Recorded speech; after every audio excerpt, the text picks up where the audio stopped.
আদা পাকা পেঁপে ভর্তা কখনো খেয়েছেন? যদি না খেয়ে থাকেন আমার ভিডিওটি দেখে একদিন বাসায় ট্রাই করবেন, অনেক মজা হয়েছিল আদা পাকনা পেঁপে ভর্তা।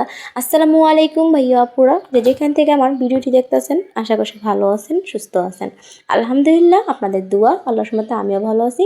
পুরো ভিডিওটা নাটনা দেখার অনুরোধ রইল সবাইকে।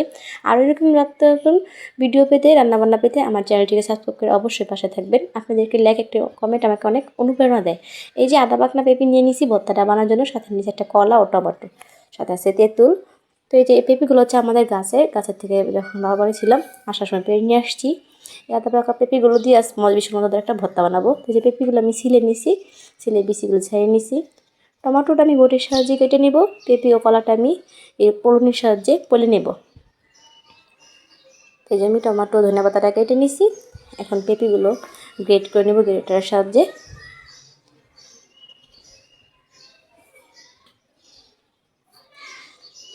পেঁপেগুলো গ্রেট করে নেওয়া হয়ে গেছে, এখন আমি কলাটা গ্রেট করে নেব।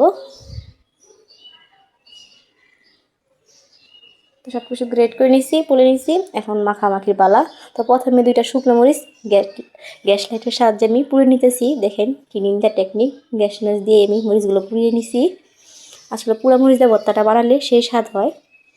তো আজকের ভিডিওটা আমার সাবস্ক্রাইব ভাই বোনের সাথে দেখাচ্ছেন, প্লিজ বোনটা চ্যানেলটিকে সাবস্ক্রাইব করে পাশে থাকেন। আপনাদের সকলে ভালোবাসা ও দোয়া চাই।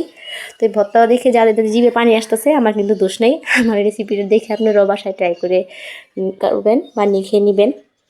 এই যে মাখানো দেখে জিভে পানি চলে আসতেছে কার কার, কমেন্টে অবশ্যই বলে যাবেন। তেঁতুল দিয়ে দিলাম, তেঁতুল লবণ দিয়ে ভালো করে মাখিয়ে নিছি। তো এই যে এখন খাওয়া খাওয়ার পালা। ভর্তাটা অনেক মজা হয়েছিল। সব ভালো থাকবেন, সুস্থ থাকবেন, দেখা হবে আগামীকাল অন্য কোনো ভিডিওতেই। আজ এই পর্যন্তই, আল্লাহ হাফেজ।